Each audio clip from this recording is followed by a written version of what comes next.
Tennessee comes from behind, scores 3 runs in the 8th inning, and holds on to clinch the series against the reigning champion Mississippi State Bulldogs. I'm Eric Kane.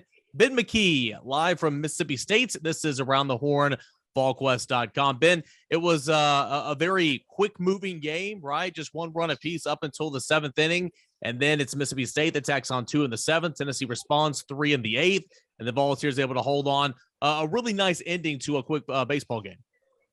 Yeah, it was a very boring baseball game for 7 innings. Mississippi State's Hunter Hines, he had a solo home run to dead center there in the bottom of the 2nd. Tennessee's able to tie it up later in the game.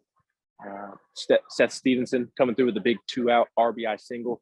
I'm struggling to recall it all because so much happened over the final 3 innings. It's like the first 7 innings are just foreign to me at this moment in time. But Tennessee's able to tie it up there. And then it was the top of the 8th inning that got it done for Tennessee, and all with 2 outs. And it's just amazing. You and I have continued to talk all season that it doesn't feel like Tennessee's going to lose until the game is actually over. And that was the case tonight. I mean, it didn't necessarily feel good in terms of Tennessee's chances. It didn't feel good that Tennessee was going to come back in and win. But you knew that this team was never out of it. And with 2 outs, Luke Lipschius, who was having a tremendous weekend, hitting for power, getting on base, that 2-hole hitter that we like to talk about. He smokes a double into the gap.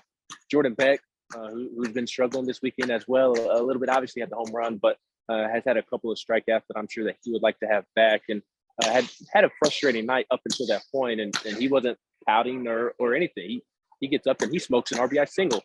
And Luke, great base running from second, able to score with 2 outs. That cuts it to a 1-run game. And my buddy, anybody who has followed my work this weekend knows that I don't have a legitimate seat in the press box. So I found a seat in the stands and was sitting next to one of my buddies that I played high school ball with. And I looked at him, and this was at the point where Mississippi State starter had lost command and was leaving things over the middle of the plate. And I said, right before Drew Gilbert hit his two-run home run, I looked at him and I said, if you leave something over the middle of the plate, it's going to be a home run. And sure enough, Drew told me that he was looking fastball.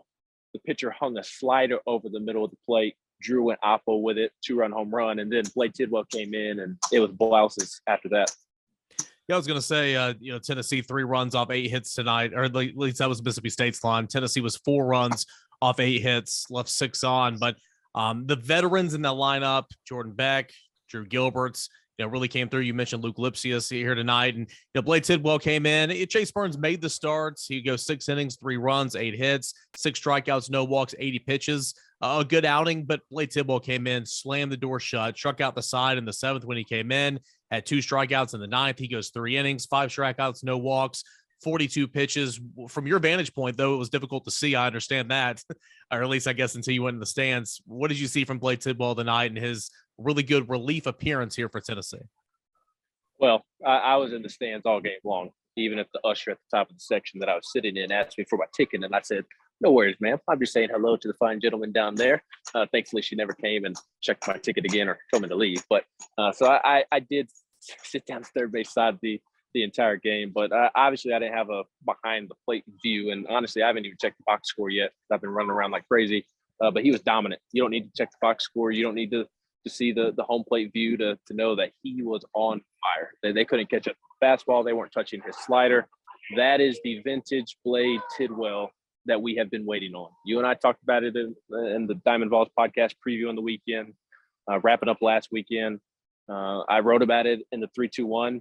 Blade Tidwell, we believe that he was on the verge of looking like himself. Not that he's been bad this year. He's been solid, really solid, but because he's been working back from injury, and this is like middle of the season for him because of that injury he dealt with. Tony Vitello preached last weekend that he saw a lot of improvement, and it really felt like he was on the doorstep of being that dominant pitcher that he entered the season with so many high expectations, and those were the expectations that he had in net tonight. I mean, he was dominant those last 3 innings, and I thought Chase Burns was really good. I know some people are upset with Tony for maybe leaving him in too long, and I get it, but I'm also not gonna harp on Tony for that. It kind of blew up on Chase there a little quick there in the 7th inning, I believe it was, bottom of the 7th. Yeah. Mm-hmm. It just kind of blew up on. He was cruising even in the 6th. I mean, he dominated the 6th inning, 1, 2, 3, if I remember correctly. and then he comes up and kind of blows up on him real quick. And because you're trying to bring Blake Tidwell in, Blade can't get ready as quick as a Mabry or a Redmond or a Kirby because he's not a reliever. So I'm not faulting Tony for that. And Chase's pitch count was good. Maybe you should have had a reliever already ready to go. Maybe you can nitpick that, or maybe you saw the command going in the inning prior. Chase Burns was really good tonight. Really good, and the velocity looked really good too, Eric.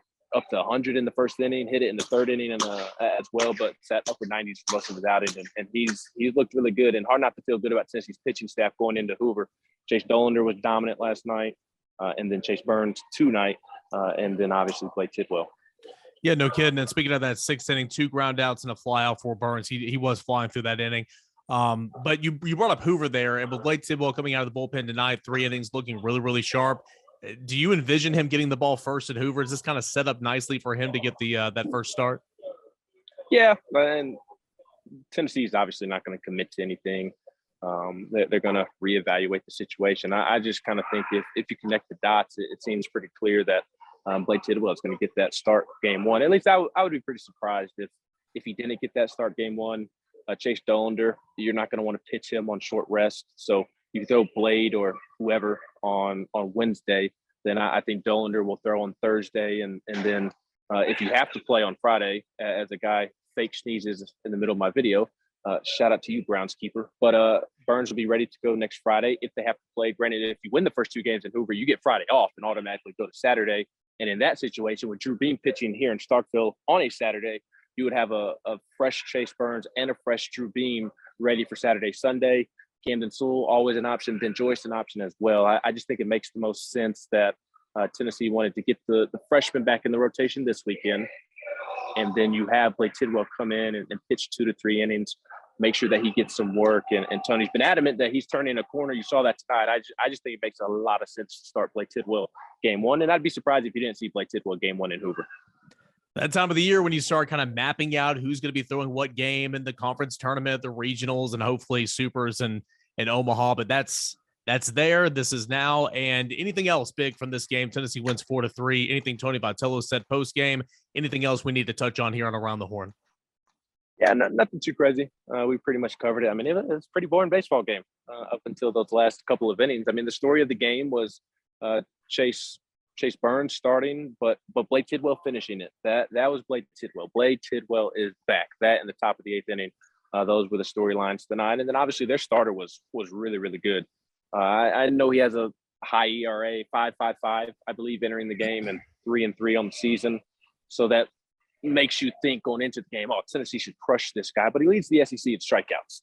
And it's not by accident. He has good stuff. He had it working tonight.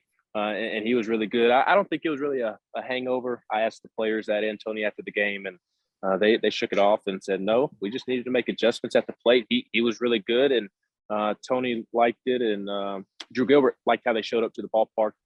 Kind of scoffed at the thought that they were hungover from last night's game, just needed to make adjustments at the plate, and they came ready to play tonight, and it showed up in the 8th inning rather than the first 7 innings.